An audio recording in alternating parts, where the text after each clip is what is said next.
So, um, yeah, we were going to talk about like um, Content businesses, content business, courses, recurring things for subscriptions. Yeah, thing software for subscriptions and for publishing media and stuff like that. that's right. I think we've That's right. both kind of been around, like been through a few iterations of how we handle this. Yeah. Um, so just for some background, I started my company in 2013 with my first course, and it was just on the side for a while. And then in 2015, the end of 2015, I made it into a subscription offering. And then in 2016, I went full time on it. And I'm now at the point where I feel like subscriptions are paying the bills. Hmm. um, That's great. but yeah, thanks. But when I look at the projected growth, I'm like, this is not working. Mm. It's been pushing a rock uphill. Hmm. And I've talked to several people about it, and um, they have different explanations for the same phenomenon. Like some people are saying, you're trying to be the Netflix of closure content, and you're just one person, and you can't really do that. It's not sustainable. Um, some people say when you give a subscription, like an all-you-can-eat subscription, which is what I do, they say like those are your best customers, and you're giving them the best discount, like a huge discount. Right. So so you feel beholden to make more content for them, or you're going to lose them as a subscriber. Um, as opposed to like that person, those some of those people at least would have bought everything at full price because they just like your content, and now you're giving them the easy way to do it. I kind of agree with that, kind of disagree. I think that there's so much time where I don't produce anything new that they are kind of paying for that time too. Like I'm not launching every week, um, so there's time. It's let me free up the production from worrying about income. Um, Mm. anyway, this call got put off, and so in the week since it was moved, the meeting was moved. So last week I did uh, turn off subscriptions. Hmm. So Okay. no new subscriptions. Existing Okay. subscriptions are there. I still have to tell everyone what's going on. Mhm. But I've only gotten one email. It's from someone being like, "What happened to your subscriptions?" So Yeah. um, yeah. Yeah. And then for my background, I've been doing Ruby Tapas since 2011. And Jesus, that's a long time. um, anyway, um, and after a year or two, it became kind of my full-time job. And yeah, I've really a lot of strongly mixed feelings about the subscription content model. Obviously, it has done well by me. I have done well by it. On the hmm other hand, it's tiring because like it's kind of like you've got a tiger by the tail. Um, on the one hand, it's recurring revenue, and there are a lot of people out there in the like uh, content selling content business that view subscription revenue as the holy grail. Like hmm this is what you should be aiming, striving for. Sure, hmm books, courses, blah blah blah, but subscription revenue is the bee's knees. And it's not that simple because once you have that going, you have the expectation that you're just going to keep turning out new content on a clock.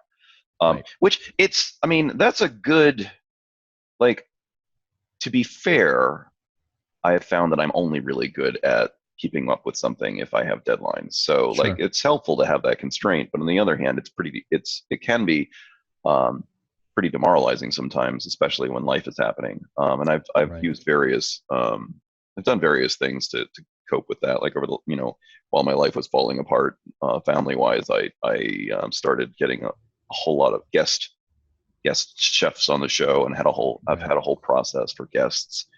Um, and I don't know, pros and cons. At this point, I'm more interested. There are some interesting dynamics at work. My subscriptions have definitely leveled off and have been going downwards. I don't have numbers, but I can see it from the revenue. Um, and this is part of my problem. I'm not really good at like tracking numbers and paying Mm. attention and doing the things that I need to do to market. I'm not great at that. And but like I don't in general, I don't like being in the extraction part of a business cycle. Like there's this Kent Beck talks about explore, expand, extract, Right. which is like, you're exploring an area, then like you find something that has traction and you just expand like gangbusters, and you see a lot of Hmm. early startups that found something that works in that mode. And then you hit a point where eventually your market levels off. Other people catch up with you, and things move on. And now you're in the extract phase, where actually you can still make a lot of money if you're of the right mindset to You turned it just into like widget really cranking. really crank on the marketing. Make sure that you have a great funnel and that you've Right. plugged all the holes in your funnel. Meaning like you make sure you're giving people exactly what the right content they need to understand whether they want to buy your stuff, and you're finding them and delighting them, and then once they identify, yes, I totally want more of this, then they know exactly what to do to buy. That's um that's very viable. It's not really been my forte. And yeah, so like I've been looking for a long time to do more. Oh yeah, the other dynamic I wanted to talk about. Sorry, I'm like scatterbrained, but there's so much I want to talk about here. But the other dynamic I've seen is that like when you have a subscription model, this is the part that I hadn't really thought about, hadn't really predicted. When you have a subscription model, yeah, you get a lot of people that are just giving you money month after month after month, year after year, and it's great. On the flip side, a lot of them will tell you they haven't watched it one in months. Right. Like it's just sort of gone into the background. And um and so it's a weird relationship because like you get people who are like, once I was finally reminded that I had this subscription, I was like, yeah, I'm glad I had it, but I don't need it anymore because I don't watch it anymore. Um, so they cancel, which is reasonable. You get really scared to like make changes um, Right. because you'll remind people that you exist, and they'll be like, yeah, I guess I don't Yeah. really use those The anymore. incentives aren't aligned. Yeah. Yeah. Yeah, exactly. Yeah, the incentives are not aligned in a good way. And so like I hear from all these people that are like, yeah, I just like stopped watching after a while. Like I forgot it was there, or I um didn't have the reminders of it. I mean, I send emails out, but like Mm. even emails, once a Yeah. week, you start just like ignoring them. Right. Um, so like there's something about buying a course or something. Now, not everyone completes courses either, but it's still like, okay, I got this thing, I'm going to work through this thing to the end, um, Mm. that you don't have with subscription content. Yeah. Yeah. I mean, so you mentioned your growth is leveling off and maybe even going down. Mine is definitely like it's still moving up, Good. but like so slow. Like I looked at the compounding, it's like 0.001%, It like I can't wait forever. Yeah. Um and so And is that like factoring in churn, or is that yeah, that's net okay, MRR. cool. So yeah, that's everything. Um And I've been listening to a lot of people talk about, their successes with different businesses. And I can't help but think that if it had leveled off, or if it at this point today was 3x, Hmm. then it would solve a ton of the problems. It's just that I picked one that today is down here.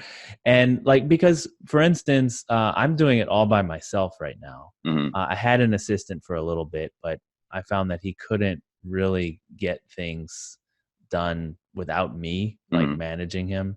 And I just didn't want to spend time on that. Yeah. But if it was 3x, I could probably spend one of those X's on someone else Hmm. that was a closure expert as Sure. well.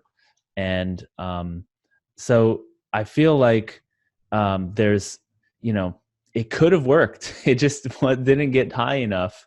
Um, and so because I'm alone, I need to free up time for me. So I kind of feel like I need to step off the treadmill Hmm. and have flexibility to experiment in other markets. Hmm. Like closure is not, I mean, it's growing, but it's not growing at the rate of the entire developer market. So, it's kind of shrinking in that sense. And so I feel like so I did this whole analysis last week. There's three ways to increase your revenue, right? You can get more customers, you can increase the price per sale Hmm. that you make to the customers, or you can increase the frequency. And by having a subscription service, I fixed the frequency and I fixed the price. So the only thing I can do is get more customers to increase revenue. And in a market that's growing slowly, that's just a bad idea. Um, so I'm thinking about moving into something like Rust that is growing Hmm. really fast, and also not have the subscription so that I free up. My business model is aligned with growth. Um, so that's my idea right now. Yeah, that makes sense. Clojure is not, from everything that everyone I've talked to, Clojure is not growing as a language or as a community. I mean, I'm sure the diehards will say otherwise, and it makes me sad because I think Clojure is awesome. Yeah. Um, there's not a I lot of think, energy there. I mean, it's growing, and like all the time I hear of new companies being built on it, or like, finally getting above the noise with their um, talking about closure. Hmm. And that's great. There are new things, people are using it, but it's not like something like Rust where there's just like a ton of buzz all the Yeah. time. Well, and when you're in the education business, that's you are targeting a particular sort of um, a particular point along the curve of adoption. Right. Like with Ruby, I think when I talk to people, one of the biggest reasons that they don't subscribe to the show anymore is that like most of the people that are doing it, there aren't as many people coming in, and most of the people that are doing it feel like they have what they need, education wise, like they Uh, know what they need to know. okay. And I suspect that you're seeing kind of that level of maturing in the closure community as well, where like the people who've decided to do it, they feel like they know what they're doing. Yeah. Um, and that's been a uh, a warning sign I've seen for a while now. I've done the thing where I get on a call with someone who's managing a team of closure people at a big company, and like, what do you need? Like, what's your training problems? Nothing. We Yeah, just pair for 3 months, and they pick it up. Like, I mean, I can't help you. Like, it sounds like right. you got it all under control. And that's been one of the biggest disappointments is Hmm. that even big companies don't feel like $50 a month per employee Hmm. is a worthwhile investment. Yeah, Um, which to me, if you're paying, they have, but they feel like Java training is a good investment, but not closure training for whatever reason. yeah, yeah. Probably because Clojure is simpler than Java, Maybe. I mean, that's might be the problem, is that closure is too easy to work with. and Like it's like there's fewer. I'm guessing there's like with Java, there's a lot of, well, which way should I use? I mean, which library should I use? How should I use it? How do I Mhm. avoid the gotchas? Right. And also, I mean, if you look at who's using closure and how big the teams are, Mm, They're so small, they can communicate really well. that's a Whereas really good point. there's probably in the Java side, there's thousands of people. And a lot of the training is just like, hey, we have to get on the same page with this, in dependency injection that we're doing. And so they need someone to organize the communication. That's Um, absolutely true. I think you're very right that yeah, team size makes a huge difference in yeah, how interested companies are. which goes with why they can pair and get up to speed. Right. Um, which is, you also have this other thing where they're like, oh, we just hire senior closure people and we don't need to Yes. train. And there's enough people who are willing to jump ship from their current job to a closure job, that have been, studying closure on their own for a few years. Hmm. Um, I mean, I also think that there's something about someone who's going to learn a language like Clojure, um, is a sign that they are exceptional in some, that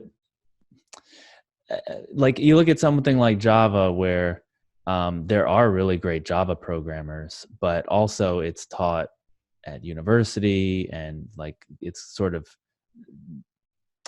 generally known that you can get a job in it. And so there's a lot of people there's a bigger normal curve.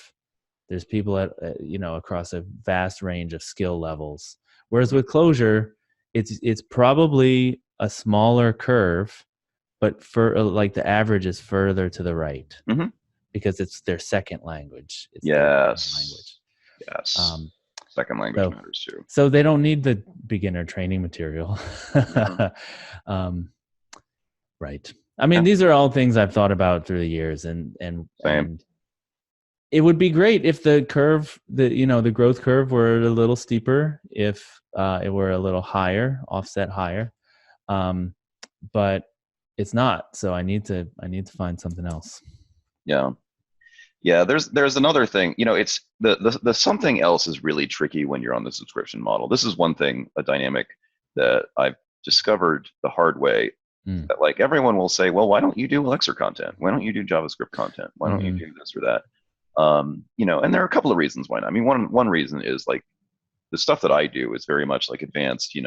This is like Mm. mastery level Ruby stuff, and that's kind of what people expect of me, and I can't offer that in other languages right now because I'm not there with You're those not languages. there. Yeah. Um, but the other bigger reason I think is it's really, really hard. I think damn near impossible, just as a human person with a limited amount of time, to straddle two, let alone more content areas. Mm. Um, when you're still expected to turn out content week after week, Right. for the first one. You got that incremental. I need to put out one more Ruby course or Ruby Ruby video, episode, yeah, and and at the same time be learning Elixir to a master level. right, and I mean, sure, like someone like me, I can put out content while I'm learning something or while I'm getting better at something because I have enough programming experience that I can make it Mm. interesting, but still, like it's just depending on how much, what else I have going on in my life, it's just freaking exhausting. Yeah. Be like, Yeah. okay, I gotta, turn something out for this area, and I also have to be pushing this forwards. Um, and yeah, it's just too much. Yeah. So I feel the same. like that's one of the reasons that I've been eyeballing like how do I get into more of like built amassing a catalog of courses rather than selling subscriptions kind of business, because that gives me the ability to say, okay, I'm going to spend the next 6 weeks working on this one thing rather than trying to split my attention. For sure. For Plus, sure. subscriptions. I mean, there's always going to be admin headaches there as well. Yes. Which brings us to software, Okay. because we were All talking right. about this We were. over Twitter as well. So Yeah. I went through several iterations of software. I started with a hosted service that was like, they're a hosted sales front. They not sales front, that's a business, but like a storefront. that handles subscriptions, and they handle sending content out. And they weren't very good, but they were as good as I could find at the time. And they Mm. actually built some features for me. Um, Okay. and um, well, for all their customers, but I was the one like yelling at them the most. Mm. Um, and then after years of that, I was like, okay, I'm going to build my own thing. And I realized like I didn't actually want to spend all of my time building my own thing, because then my entire like life would be about, basically I was afraid that all my content would be about like, here's how I tweaked something on the site today. Right.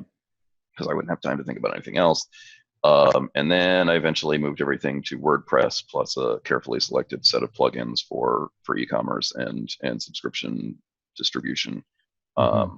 which I've been more happy with than anything else I've used.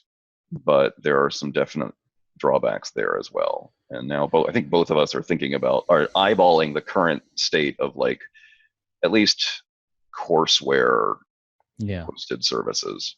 Yeah. I went through a similar thing. I think I actually was following you. Mm-hmm. Like I was on the same service you were on for a while, Mm-hmm. and first selling courses individually, and then I moved to their subscription thing. Mm-hmm. And like you said, it was okay. It just wasn't. It was more like um, it wasn't course oriented, so it was more like here's the next video, and I wanted something that was like I want the SEO of the course. I want Okay. each lesson page to have its own page so that Right. it can get, I can get some SEO from it. Mm-hmm. And that, and not just SEO, but like if someone lands on that page, I want them to know this is a lesson that you could have access to if you just click this button and put in your credit Mm-hmm. card information. Um, and that was not there, right? Right. I did a bunch of research into the current LMSs like Mm-hmm. LearnDash and those kinds of Mm-hmm. things, and That's I what just found I'm them. using that now You're for you're some using things. LearnDash. For some things, Um, not for Ruby Tapas, but for some of the course offerings I'm doing. okay, okay. Do you like them? Yeah. I mean, I like them more now that they've gone through few more iterations since Yeah. um, their builder was a little wonky. Their builder was better than what else was out there, um, but it was a little wonky. It's gotten better. Yeah, I found that I just could not get what I wanted out of them. Okay. They had a bunch of features, but it just um, seemed like one of these WordPress plugins that's trying to do everything and Yes. fit in any theme. It's like, look, just give me the theme. Like, have a LearnDash theme. Like, I don't want this thing that looks foreign that I have to Mm-hmm. embed in different pages. Like, just do it for me. So I didn't go with LearnDash. I kind of wish I had. Even like a year ago, I was like, wow, now it's pretty good, and it has all these features that I wish I had. Um, and so I learned something along the way because I kind of built my own thing, right? Okay. Um, in WordPress. Mm-hmm. Um, and what I learned was, so I had this idea that it's either use this like other people's software that is buggy and doesn't have all the features you want, or you get to write it and it's perfect. and now I'm much more of the mind of like it's buggy and doesn't have all the features you want no matter what. It's Right. just who has to maintain Who's it. on the hook for it? Yep. Yeah. And I don't like. I still like the features that I have. I want more, but I haven't found anything that feels like these are pages on my site that I'm able to control and index Mm-hmm. like I can any other page, right? Yeah. Like you never leave my site. That's what I really like about it. Like, I mean, that's what I have with LearnDash. uh-huh, Now, like I said, I don't use LearnDash for Ruby Tapas. Ruby Tapas is using a system called MemberPress, uh-huh. um, which works very well for subscription, like member content. It's Mm-hmm. it's just tuned for member content. It's not a courseware thing. Uh-huh. And courseware is different. Like these are all like categories that are just like, what are you even talking about when you're not like part? not doing this stuff for a living, but like Yeah. courseware is like, okay, who's a member of this course versus that course, Right. and where are they at in the course? What have they completed? Do they have are there assignments? Are there quizzes that they need to Mm-hmm. complete? All this stuff, and then like usually courseware is separate from the payment. Like usually courseware systems will plug into, like, all this stuff, but I'm kind of Yeah, explaining sure. for anybody else who watches this. Like, courseware system will usually plug into some e-commerce system, like WooCommerce or EDD, um, Uh-huh. and handle, let that handle the, okay, what what purchase gives them access to this course. Right. Are they allowed to download or can they just watch it Right. online? Um, and another thing that I have looked for, and I'm not sure if LearnDash does this now, but a dashboard for someone who buys multiple courses. Mm. Like, like I want people to be able, like, I have this idea for a dashboard, but I want people to be able to say, I want to take this course, but I'm not ready yet. So they can somehow bookmark it or like it or Okay. something. I bought this course, so and I'm on lesson 3. I want them to be able to say that and and have it all there, so they can just see these are the things that I have. These are the things I've seen that I might want later. Um, and even to be able to like bundle it up and say, look, here is a path. Beginning, intermediate, advanced. You can buy all 3, and they'll go into your dashboard, and you can track Yeah. them I together. have a my courses page, but I need to I need to log in Yeah. as, yeah, somebody else in order to see what it looks like for somebody with some courses. But yeah, I think it's got um, the beginnings of, well, it doesn't handle the page. It's one of these things where it gives you, LearnDash gives you the widgets that you might want to put in that page. Yeah, like an embed. Yeah. Well, it's not an embed, but Is yeah, that the short code or something? short code, yeah, WordPress equivalent of an embed, but it's not like an iframe or anything. Mhm. Um, it's actually part of the page. So I have like a my courses page that has that plus some other links of use that are like, you know, update your profile, manage your groups registrations. Oh, wait a minute. No, no, here we go. Yeah, okay, here. Actually, I'm going to, um, I'm not, actually, no, I'm not going to share my screen, but recording. But yeah, it's like, here's your profile. This is you. This is your email address. Earned course points. I don't know what course points are. Apparently, I have 0. But it has like registered courses. Oh, hey, course progress in each one. That's cool. You know what? I'm totally going to share part of my screen. Um, let's see. Where's that button?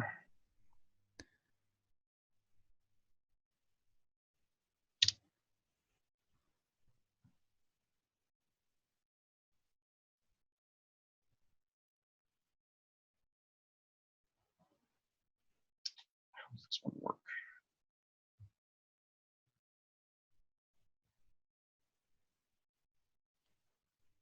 Here we go. Okay. Oh, it's very zoomed. Yeah, I'm trying to fix that now.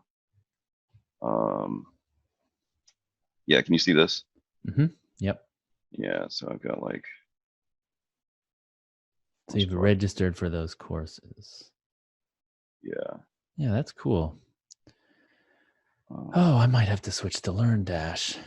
so that seems nice. I actually hadn't poked around this page for a while. You also said that you were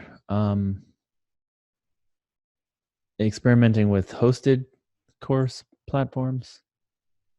Um, yeah, so okay. Like I like this, but there are drawbacks.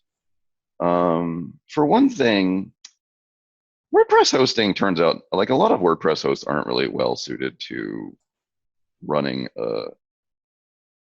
most WordPress hosting is optimized for like public publishing, like publishing stuff that's static to the world. Mm-hmm. They've got lots of great caching for static Mm-hmm. pages, and you can, handle any amount of traffic of randos hitting your site that are not logged in. But once you get into stuff where most of your users are actually logged in taking your courses, um, they're like, oh, we never anticipated having more than like one PHP process running at a time because we expected everybody to just be hitting the cache after the first Yeah. hit, you Right. know? Right. Right. So like you wind up paying a bunch for decent, a decently sized WordPress host, which I still Hmm. struggle with. You wind up getting a VPS or something. Right. And um, like all the plugins that you get to really run a decent site, I really believe, I love this about the WordPress ecosystem, that you can get these plugins that are at least partially open source and partially free, but then you can pay them basically for some extra functionality and support. And the support that I've received from these plugin makers has been universally phenomenal. Like, Mm. I've had them go in, figure out what's wrong with my site, Yeah. Right.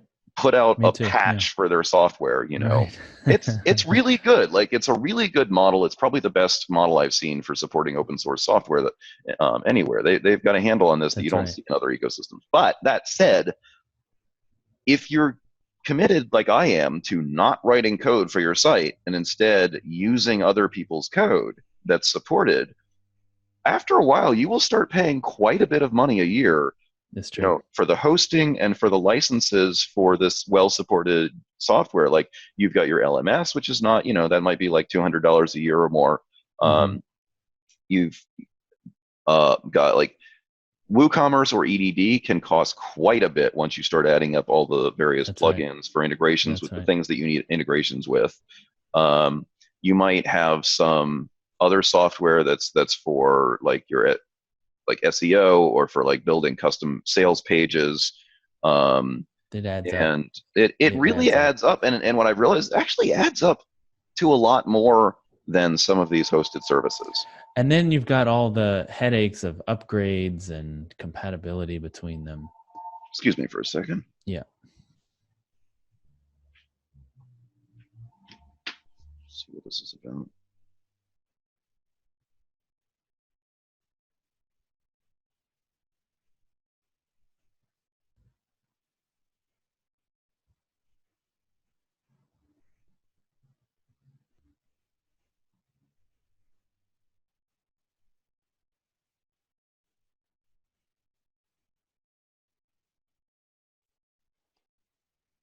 Whatever, it went to voicemail. So yeah, like cost wise, it actually adds up. You're not saving money by doing this, and and you're on the hook when things break.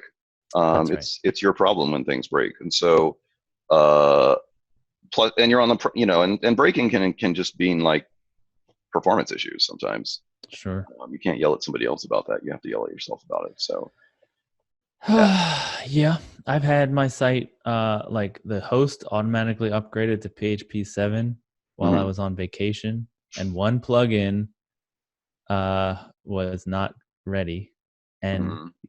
the plugin had been updated, but I hadn't clicked the button to upgrade it, Right. and so now you can't because it doesn't even load. Oh God. uh, so what do? You go into the database.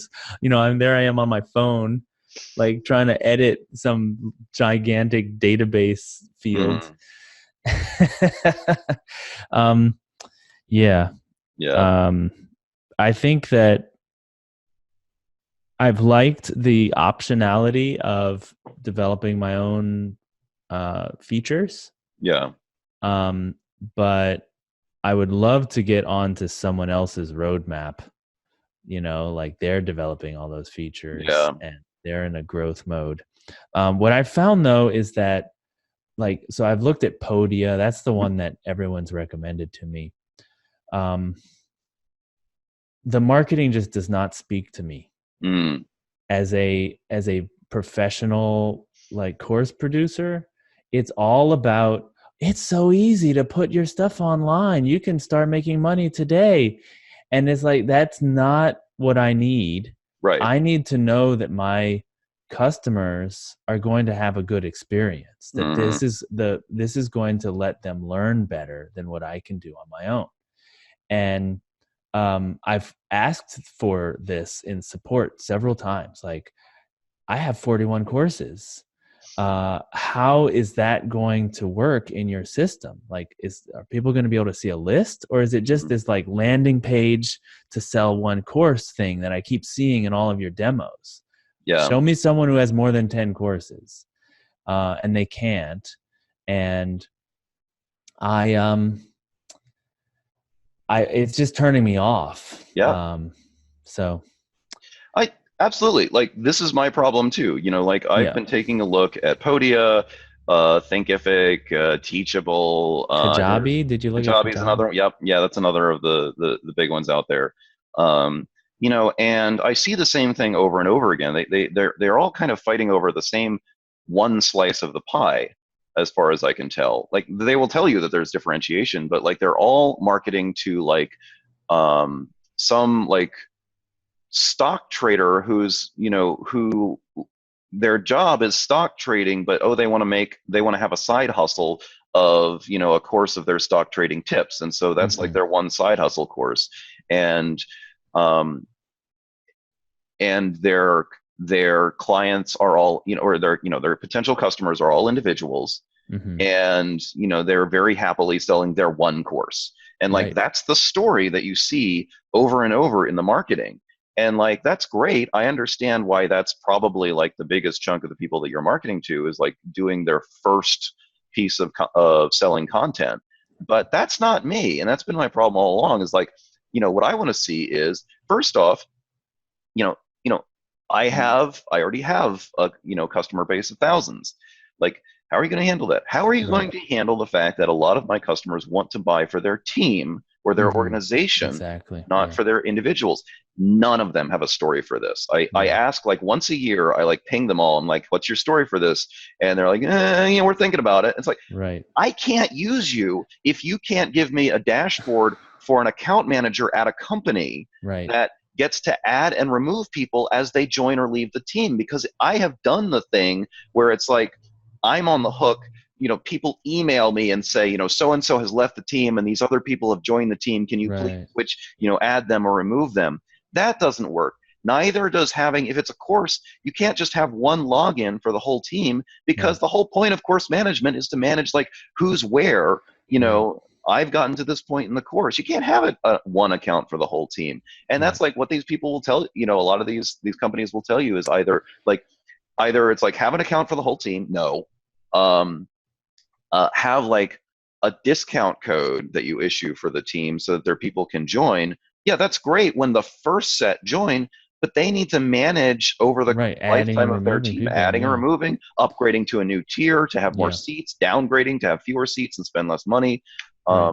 Like, that's one of the things that like when I was evaluating what I was going to move to, played a huge role was that with a combination of plugins with LearnDash plus a third party plugin that plugs into LearnDash and EDD, there's actually a story there. It's not the Yeah. greatest story in the world, but there's actually a Right. story there for like Right. an account manager. Like, this is the person who manages the account for this team. They can go in, they can add people, they can remove people, they can upload a CSV of their Right. team to start off.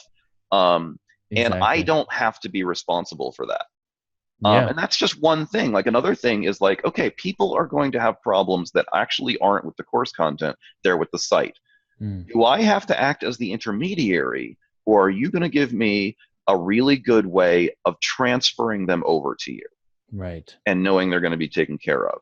Right. That's another thing I've never seen. And like, I used to have to play in between for everyone who had a problem with the site, and relay messages back and forth between the host and the customer, and Mm. that was not, it was far less than ideal. Yeah. Wow. It sounds like it's not ready yet. So I've got one course I'm building on Podia. And I've started to realize, like, I used to have a model in my head of um, figure out the best thing and land on it and consolidate on it, Mm. and for a while at least. Mm. And I'm starting to think maybe that's just not feasible, and like it's not a, I don't know, it just doesn't work. Like, I'm starting to think of just being okay with a certain amount of fragmentation, being like, okay, I have this course on this service, Mm-hmm. and if that service really becomes like old and unmaintained, I'll move it into a new system. But until then, I'll let it be there. Hmm. I don't like that because I wind up, for instance, supporting people with payment issues on many different payment Yeah. systems. Right. Even if it's all funneling into Stripe, eventually, I'm dealing with like, oh, where is your account? Oh, right, it's on that other site. Right. And I don't want to do that. But on the flip side, like the world moves, That's and right. the only way to, I can't, I guess. So this is one of the things we were talking about the other day on, and I was thinking about is that like what doesn't work is to like try to evaluate one of these services in a vacuum Hmm. and decide, okay, I think this is going to work, and then like Let's move over and move then over onto it. You've yeah, just got to you've got to put like one foot into it somehow and right. sell one thing with it, and then maybe like if it doesn't work out, eventually migrate it off, or maybe don't. Right. Yeah. You can though find services that are just no-goes, right? Yeah. Like I feel like that the Podia thing, like I think it might work in the if I were to move to it, like if I like let's say I did a Rust course, I could do it over there as sort Mhm. of like it's totally separate. Someone even recommended I just rebrand, Mhm. like stop doing subscriptions and just rebrand. People, it'll just be clearer for people what's going on. And so I could like start this little brand on Podia, and see how that works, or what have you. I Yeah. I mean, tell me if you think this makes sense. Like I'm somewhat um alarmed by their business model not being aligned with my success. Like it seems like they want people who make a course and they might make a couple sales a month, which pays for itself. So the Podia pays for itself, Hmm. but like they're never, they don't care if you get bigger Oh, because they pay a subscription no matter how many sales there are. I would love to see a model where they take a percentage of sales. yeah. And so it's not about how many courses you have. It's not about how many people, the customers you have. It's just sales. Because that's, Yeah, like it's weird how many of these services um bill themselves in term, or how there's like a lot of marketing of like, we're not going to take a percentage of your sales, it's just going to be like once you get off of the free plan, and right, what, or the lower plans, it's just going to be a flat rate, right. which I guess is attractive if you're in just yeah if you're just If selling you're that one course. starting out, it's attractive. Like, I mean, I remember the first one that you were on that I was on. I Yeah. was very happy that it was like, I'm just paying a flat fee. I think I had to make 2 sales to like break even, and like everything else was gravy. That felt really good at first. Yeah. um, because I didn't even have to worry about growth because it was done. It was like free. It Yeah. just didn't cost me anything. But now that I want growth, I don't mind paying for incremental improvements. Um, what I do mind is stuff like the tier levels are like, oh, you have 100 courses, it goes to a new tier. Like that tells me I have to change the way I build courses. I need bigger Hmm. courses instead of breaking it up into little chunks. And Yeah, that's a weird model. Like that's number Kajabi. of Kajabi has number of courses. number of courses. That doesn't make any sense. Right. I mean, Why would I you think bill hmm, like just the way? Yeah, your your database costs for holding courses are not your limiting factor. no, it's not their cost, and it doesn't make sense for me because if I'm like, oh, should I make that 101st because that's going to bump me up to the next tier. That's Like, ridiculous. yeah, right. I'm just going to double my costs just by making one more course. No, Um, they should be charging you more for like maybe how many customers you have, because yeah, that actually burdens their system. Right. More Um, users, more traffic. and then that also incentivizes them to help you add customers. Right. The more customers And you more have, the more money they content. make. Right. Yeah, I don't, it just doesn't seem to make sense to where I'm at, The business models ideally would re- incentivize engaged customers. I mean, they, not just, they first off purchases, obviously, hmm conversions, but they would also incentivize engagement. Yeah, somehow. I don't know how you would build that in to the model. But it seems like they're thinking, oh, well, if someone's a lynda.com with thousands of courses, we want to make more money from them. Like, Hmm. so they make a tier and arbitrarily put it at 100. But that's not really where the costs are. No, no, but you're absolutely right. Yeah, I think it does make sense to be concerned about those business models because, like, yeah, like, if everybody else on your site is, I mean, I'm selfish. I want, if I have special needs because this is my entire business and it's a big business as opposed to somebody who's who's in that 80%, 90% of selling one course on the side, hmm then I want to know that you're actually going to dedicate some time to working on that stuff, like admin dashboards for team accounts. Um, and if I'm paying you the same $40 a month or whatever for Right. that the guy with one stock trading course is paying. With no uh, customers, and he's a breeze to deal with because he never has any problems. yeah, right. And his customers aren't developers, and so they don't have incredibly high standards. Right.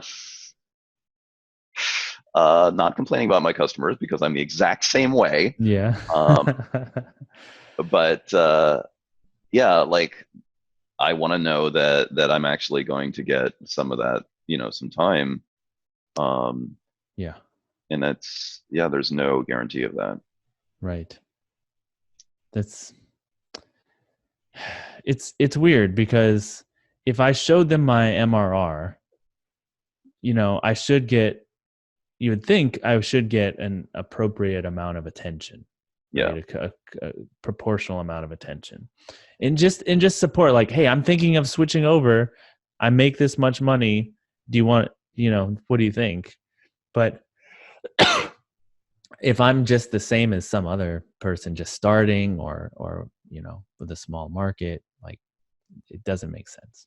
yeah, yeah. And they're going to look at that and they're going to say, actually, this just looks like someone Complicated. that's, yeah, this is going to, someone who's going to bother our support a lot, Right. bug our developers a bunch, and not actually give us any more revenue.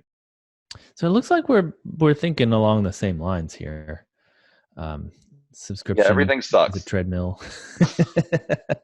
Yeah, every business is hard. Yeah, Yeah, I really think that there's a thing where my curve, the level it's at, and the slope, is just not it's not high enough to really support a growing business. Like, I couldn't hire someone to help me.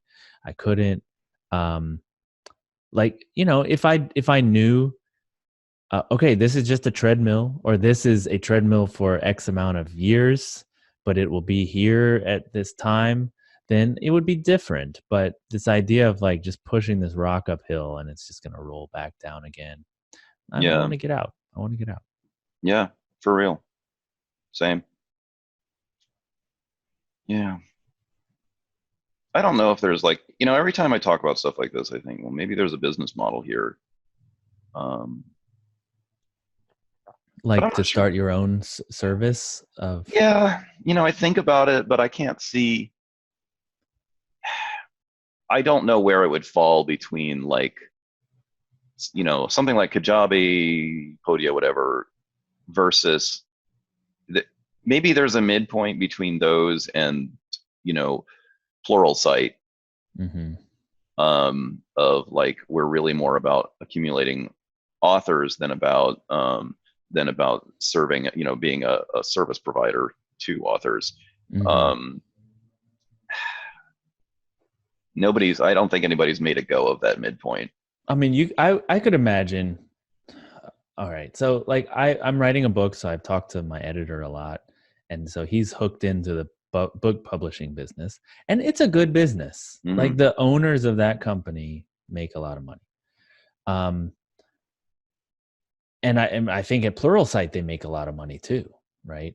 Hmm. So I could imagine something like Stack Exchange, where you um you pick a niche market, you make content for it in the same way Pluralsight does. They get authors to make content, and then once it's humming, you say, okay, now we're gonna get this market, and you just keep uh, replicating the same model Right. in different markets. Um, I um,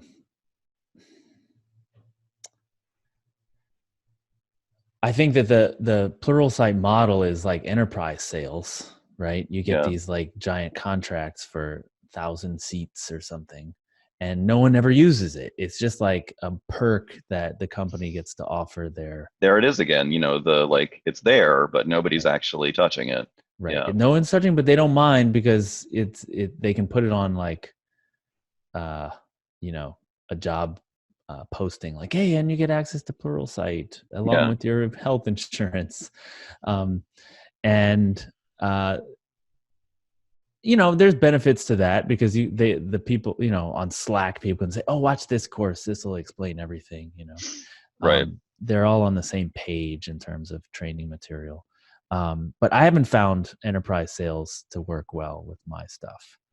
um, a Yeah. vast minority of my people are on enterprise Yeah, plans. it's a tricky one. My complaints about lacking those admin interfaces are because it's not, my enterprise sales are non-zero. It's fewer than you might think, Hmm. but it's non-zero, and it's such a hassle to support them if you don't have those features. Yeah, yeah, So like there's a baseline of like, if you don't have this, then I can't have those customers. And when some of those customers might give me $500 a month, that's kind of a big deal. yeah. Um, Hmm. so on the flip side, I don't want to sink a ton of time into supporting that minority of customers, but they're non-zero as opposed to a lot of these people that are just selling strictly to consumers. Right. Um, yeah, I know a lot of Pluralsight. I mean, I know some Pluralsight authors. One of the things they tell me is that there's not really a lot of, they're not really helping you make the content. Hmm. Like sometimes I wish that I could build a service that was along those lines, but was actually about helping you create great content. Mm. Because like with the guest program where I started having more guests on than my own material, I wasn't just like, hey, could you give me a 5-minute video? Right. I meet with each guest multiple times. Right. First we have a whole ideation session where we figure out like the idea that they're the most excited about and we figure out like a rough arc for the episode. How Hmm. are we going to get this idea across? And then they go off and they draft it, and then it comes back to me, and we go over it for an hour or more, talking Yeah. about like, how can we say this better? Oh, here's a thing that like a lot of some people might not be familiar with this term, or they might not be have have currency with what you're talking about here. let's Hmm. Hmm. let's explain that for a couple of sentences. um you know this It's went not by. easy. This was like a It's lot not of free. yeah, there was a bunch of like dead air at this point, or there was a bunch of talking without anything moving on the screen at this point. What can we do about that? And that's like, I really enjoy doing that. Sure. And I think I've gotten some really good content out of it that people wouldn't have made otherwise. Um, but I don't know what the model looks like for that, I've looked. business So model I wise. I I did think that the way to expand a few years ago, my idea was more authors. Yeah. Different, like I can't sit here and learn Rust, but I can find someone who already knows it, and they can make a course. And I didn't, what I learned was like, hey, I've been making content on the internet for 10 years or more. Hmm. And like, I know how to sit down and just crank out an outline or a blog post or something, a tutorial, and then stand in front of a camera and do it, just record. I have the lights set up. I've got everything ready to be able to do that. And there was a lot of procrastination, a lot of doubt, a lot of hesitancy about like, oh, is this the right way to do it? Like, um, so you become like a coach, Hmm. right? And I was just not prepared to do that um, at that time. Um, and I realized that what happens is there's people who are good at teaching, and there are people who are who are experts. Hmm. And you sometimes find someone who can do both. Right, but it's a very small minority. And those people, why wouldn't they do their own thing, Hmm. right? And so you have to find people who are experts who know that they can't teach, right? And who want help Yeah. or willing to learn or whatever.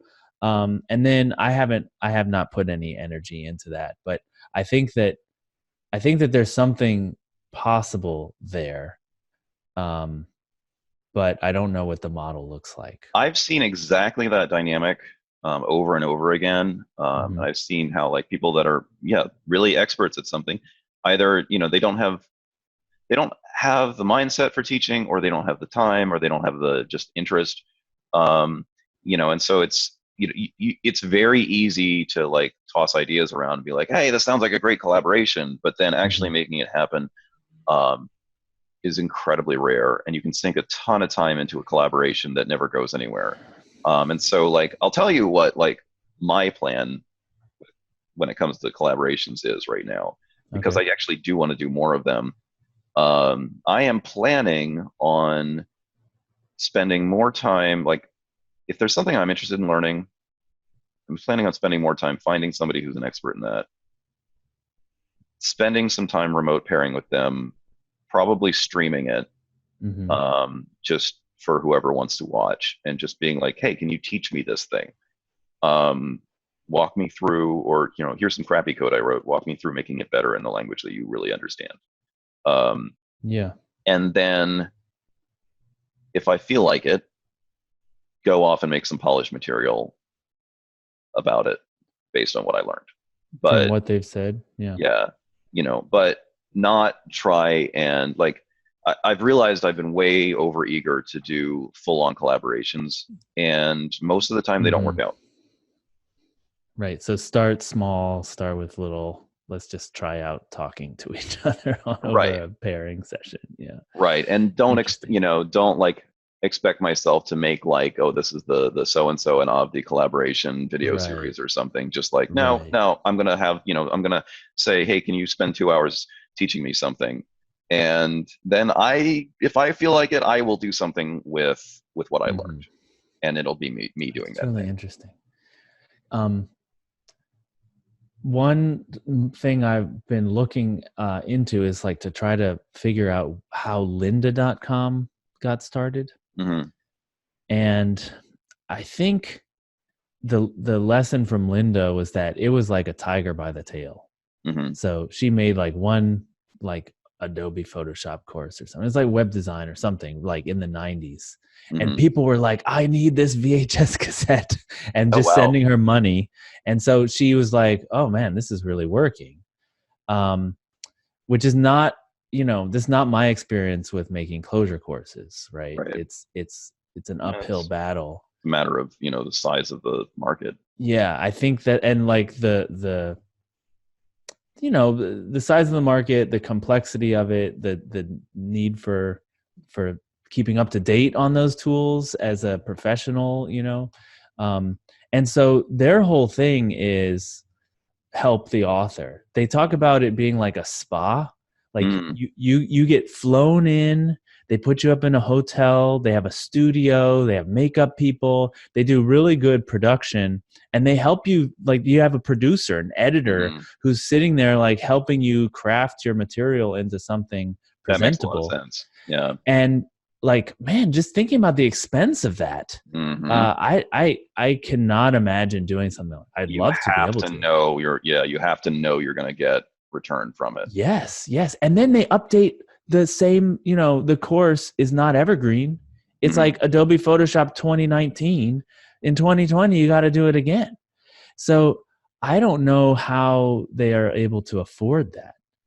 Yeah. It's the size of the market, obviously. Like they have so many people subscribed.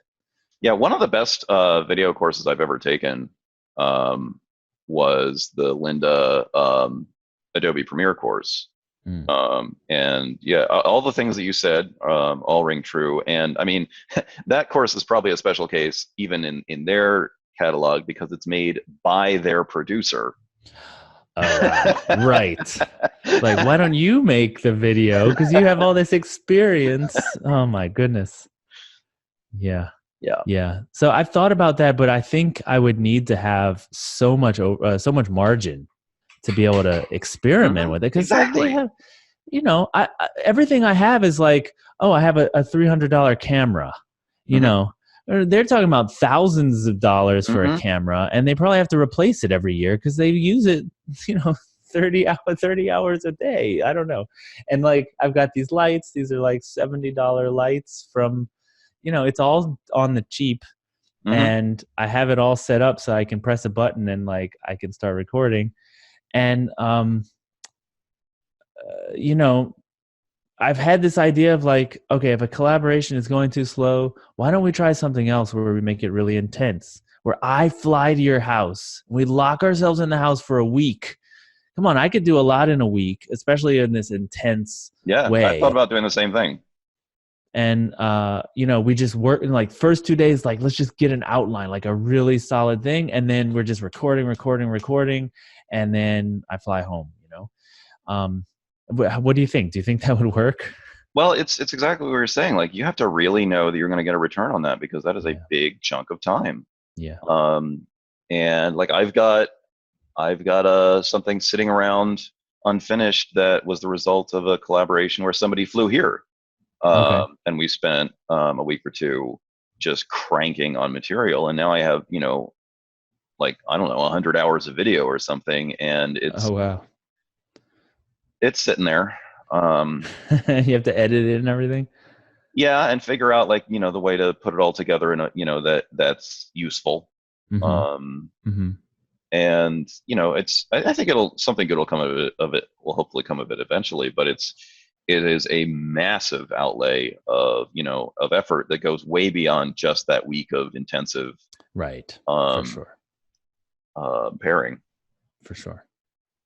For sure. So yeah, You should it's do another week intensive where you just edit it we've actually 12 talked hours a about day. that. Like we've actually talked because we realized that like none of us had like alone none of us had the moral fortitude to just like sit down with all that stuff, and also there was like once we did it together, a lot of the questions about editing are questions that we need to answer together. Um, Right. Hmm. and Yeah. so we've actually talked about, okay, one of these days we're going to do edit week where I'm going to fly out to San Francisco and we're going to spend a week editing. Yeah. But that's yeah, that's consider what our as consultants our hourlies are. Yeah. And You got to make you're that up. talking about an effective outlay of many many thousands of dollars. Right. Um, and Yep. you know, Yep. And I mean, all of this, I think to me, it keeps going back to margin, like having the right model. So like subscription where you're on the hook for more content. It's really hard to take a week off, hmm. right? But if you could somehow do it with individual sales, there's no promise of new material anytime soon.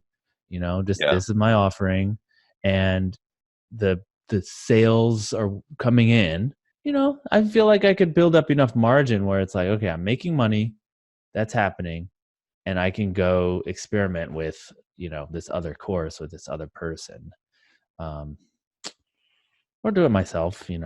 Sit yeah, down with a good Rust book and figure it out. yeah. Yeah. Um, I think you're right. Margin. Margin. You just need That's more of funny. that margin. Yes. You just Yeah. need you. I mean, I feel like if I've always been like looking for. I just need a 2x. I just need a 2x this, and I'll have Yeah. enough margin. And like, it's just never gonna get there. Mhm. Yeah. Yeah. And like with a course, you can get a big, if it's something that's people want, you can get a big uh sale, 1 month you get a huge amount of revenue from Mm-hmm. a popular course. That's a thing. The trick is then like really using that margin, using Right. the breathing room that buys you in a To way that gets you launch the next to the thing. next thing. Yeah. And that gets tricky sometimes. Well, like there's people like Adam Adam Wathan. Do you know? Are you familiar with Hmm. him? Yeah. He just launched a thing. It's not a course, but it's like it's content. And I mean, they make a lot of money, like hundreds of thousands of dollars on a launch, but it takes them like 2 years to Hmm. develop it. And so Yeah. it's not really You really need like a snowball to make that stuff exactly. It happen. has to And double each time or And something. I tell you what, like, okay, here's my last. I gotta go soon, but here's my Okay. last piece of hard-won experience, which is like in that position when you're like a solo content creator, trying to make it work as a business model. Man, one of the most tempting things, and people will tell you to do it, is pre-sales. Sell the thing before you make it. That is a trap. At Is least it it? has been for me. Man, Okay. I have so much whip at this point, work in progress that I'm still planning on delivering, uh, Oh. because because the pre-sales, they were always, they got me through like a financial crunch, but they Uh-huh. never gave me quite the amount of breathing room that I needed to really finish off the thing that I was pre-selling and start building the next thing. Oh, interesting. See, I've had good experiences with pre-sales because um I've listened to other people say don't do pre-sales. I'm always very like I don't know what I'm going to deliver, the Hmm. discount is because of the uncertainty. This is just Hmm. because you're betting that it's going to be good, and I only do one course at a time, and so I've had pretty good luck with them. Um, the reason I don't do them anymore is I'm trying, or the last course I didn't do that. I'm trying to be a lot more tight with the marketing, and so I want to know this is an encapsulated unit of learning, Yeah. and I want to know exactly what is there. So I make it, and then I write all the emails and landing page and everything Yeah. for it, and um, I don't want to be like thinking about marketing before it's done. So I've separated that out. Yeah. I mean, that makes sense. And like, I'm glad it's worked for you. Yeah. I, Like Adam Wathan talked about how he always felt stressed because he promised 20 hours, but it's only going to be 7, yeah. and it's like I never promised that stuff, and so Mhm. I felt like it was always like this is the topic. That's cool. Yeah. You Like kept what you were going to deliver vague. I like that. exactly. That's smart. That's smart. I think, like I would love to get it to the point where I'm like, if you are, if you're a Patreon supporter of this level, you're going to get Right, the next course for free. Like, if you right. want to get this, then then sign up for this level of Patreon now. Yeah. Um, and, But I but can also see if you don't get enough in the pre-sale, you might cancel it. You might yeah. say, there isn't much demand, so I'm not gonna do it. What I've always found myself in a spot that's like, okay, that's clearly enough to make the thing, but then it turns out not enough to like deliver on that and also get started on the next thing, which is really Yeah, what you need a sale to do. right. Um, so I don't know. I think I probably scope my stuff too big too. Well, see, like I also like it that Well, I've done that before too, man. But I like I've done the pre-sale where I kind of do this really like soft launch of the pre-sale. Like, here's the course, like I'm not going to push it too much, but here's the topic. And then during the like so my subscribers are getting the new content as it comes out, right? And I'm able to um so I'm able to satisfy my subscribers with new lessons. Uh I'm able to talk about it each time, like, oh, this week I made this video about, and so it's building up some kind of buzz. And then when I launch it, I've got a little bit more momentum behind Yeah. it. Yeah. Anyway, it's not what I'm doing now. Mm-hmm. Now I'm like taking a week, make the course, Mm-hmm. take a week, market the course, Okay. and then turn it all on. Mm-hmm. Like an automated email sequence. Yeah. I mean, I like the market validation aspect of pre-sales, Mm-hmm. but yeah, like you're making courses first, and you have a sense of what of what people want at this point. So That's right. need less market validation. That's right.